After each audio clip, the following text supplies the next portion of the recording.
അയോൾ എൻ്റെ കയ്യിലിരിക്കുന്ന ഒരു സാധനം നിങ്ങൾ ആരെങ്കിലും എവിടെയെങ്കിലും കണ്ട പോലെ തോന്നുന്നുണ്ടോ? എന്തെങ്കിലും ആയിട്ടൊരു സാമ്യം തോന്നുന്നുണ്ടെങ്കിൽ നമ്മുടെ കമൻറ്റ് ബോക്സിലൊന്ന് അറിയിക്കണം കേട്ടോ.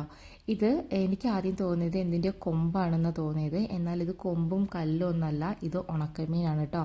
എന്നാൽ ഉണക്കമീനിൻ്റെ മണമോ ആ ഷേപ്പോ അങ്ങനെ ഒന്നുമില്ല.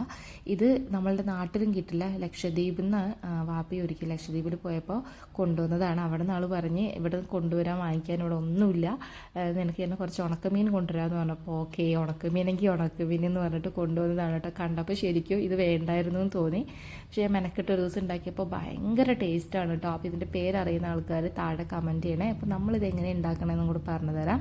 ആദ്യമേ തന്നെ നമ്മൾ ഇന്നത് കറി വെക്കണമെന്നുണ്ടെങ്കിൽ ഇന്നലെ തന്നെ ആലോചിക്കണം നാളെ ഇത് കറി വെക്കണമെന്ന്. എന്നാലാണ് നമുക്കിത് വെള്ളത്തിലിടാൻ ഓർമ്മയുണ്ടാവുള്ളൂ.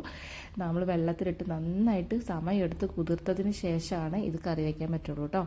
ആദ്യമേ ഒരു പാൻ എടുത്ത് വെളിച്ചെണ്ണ ഒഴിച്ചിട്ട് അതിൽ കുറച്ച് സവോളയോ അല്ലെങ്കിൽ ചെറിയുള്ളി ആണെങ്കിൽ നല്ല ടേസ്റ്റ് ഉണ്ടാവുക. കുറച്ച് അധികം ഇട്ട് ഉപ്പിട്ടിട്ട് നന്നായി വഴറ്റിയതിന് ശേഷം തക്കാളി, ഇഞ്ചി വെളുത്തുള്ളി പേസ്റ്റ് ഒക്കെ ഇട്ടിട്ട് നന്നായിട്ട് വഴറ്റുക. അതിനുശേഷം നമ്മളുടെ സാധാരണ പൊടികൾ മീൻസ് മല്ലിപ്പൊടി, മുളക് പൊടി, മഞ്ഞൾപ്പൊടി, ഗരം മസാലപ്പൊടി എല്ലാം ഇട്ടിട്ട് നന്നായിട്ട് വഴറ്റി അതൊരു ഗ്രേവി ആകുമ്പോൾ നമ്മളുടെ താരമുണ്ടല്ലോ, ഈ മീനിനെ ഓൾറെഡി നമ്മൾ വെള്ളത്തിലിട്ടതായിരിക്കും. അങ്ങനെ വെള്ളത്തിലിട്ടില്ലെങ്കിൽ നമുക്കിതിലൊന്നും ചെയ്യാൻ കഴിയില്ല കേട്ടോ. ചെത്തിയെടുക്കാനോ പറിച്ചെടുക്കാനോ അടർത്തിയെടുക്കാനോ ഒന്നും കഴിയില്ല. അപ്പോൾ ഇങ്ങനെ കല്ല് പോലെയുള്ള സാധനമായിരിക്കും.